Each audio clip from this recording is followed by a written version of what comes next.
This was the storm of storms. And I remember the little boy saying, "I love you, Miss Crosswhite. Please don't let me die with you." I'm like, we're not dying. We are not dying today. For the first time, we're seeing the chaotic moments after a tornado struck an elementary school in Oklahoma on Monday. This was the scene outside of Briarwood Elementary School immediately after the deadly EF5 tornado ripped through it. Many scared, many in shock. We are surveying the damage firsthand today.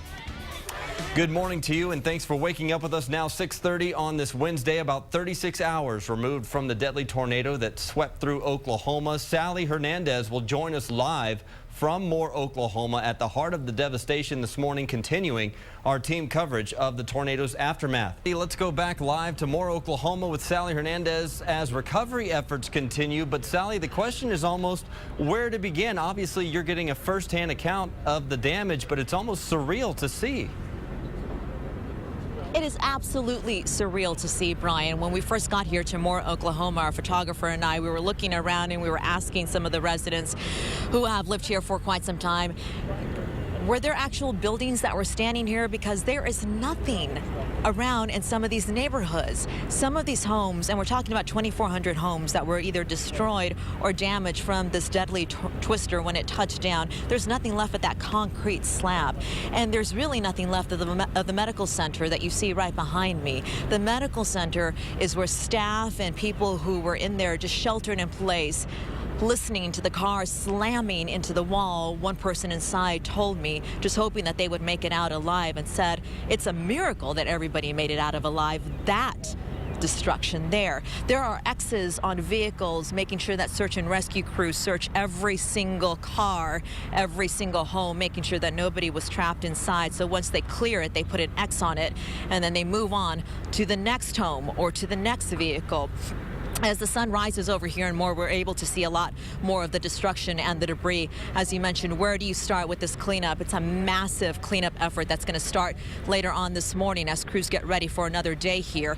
You can see over here on Telephone Road here, there are police and first responders who are driving up and down, making sure that nobody is getting inside these neighborhoods where they are not allowed, because there are still down power poles, down telephone lines, almost touching the ground over here on Telephone Road, and the debris that is still on those power lines there. A lot of people are still without power. One man who walked past us and asked if we could talk to him, he said sure, but not on camera. He's still obviously shaken from the tornado, but said there's nothing left of his home. He has no electricity. He has nothing but a tent that he set up in his front yard. So that is what these residents are going through this morning.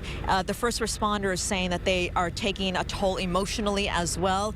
Teachers, stories of teachers who use their bodies as human shields to protect their students. And I remember the little boy saying, "I love you, Miss Crosswhite. Please don't let me die with you." I'm like, we're not dying. We are not dying today. Quit saying that. And I did the teacher thing that we're probably not supposed to do. I prayed. And I prayed out loud. What did you say? I said, "God, please don't take these kids today." I definitely think every school in Oklahoma should have an underground shelter. So it shouldn't take a tornado this size and this many kids hurt, missing, and lost their lives to realize that they need underground shelters.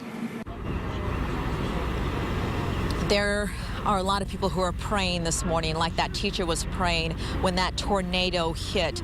We're actually getting some residents who are walking over here in the aftermath of the debris. And I'm sorry, is it okay if we talk to her right now, or we talk to you? Thank you so much. I know we just grabbed you. I saw you walking by. What's your name? Shayna Roughton. Shannon, tell me what you saw. What happened? I actually live about 2 miles down the street, and Briarwood Elementary is right across from my house, one of the schools that got taken. And I just went around there and I saw the kids, and it was the saddest thing I've ever seen in my life, because I was here for the 99 storm, and I was only 5 years old, so I don't really remember that one. But seeing this, it's definitely going to be something that it's going to take a very, very long time to rebuild from. When you said you saw the kids who were coming out of the rubble, what did you see? I saw all the elementary school kids running around, screaming, crying. They were covered in mud and dirt. Some of them had blood on them because they had scratches on their heads. It was basically complete chaos that the teachers were trying to keep control of. And they did a good job of it for the most part. But then as soon as they said, okay, you can leave or you can get out when it passed, the kids just scattered into the neighborhoods, the surrounding neighborhoods, and just went everywhere. And they're trying to find, so they're saying, where's my mom? Where's my dad?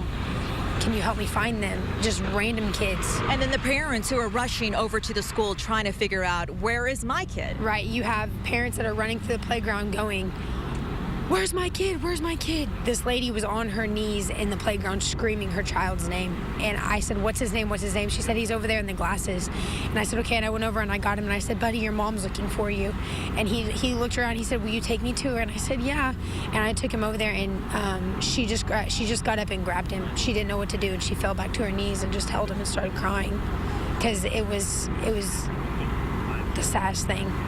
The stories like that of hope and survival that get you through the day like this, especially when you look around and you still see, man, the cleanup process that's about to begin. This is my home. Yeah. A lot of my friends live in this neighborhood back here and the neighborhood that was across from elementary school.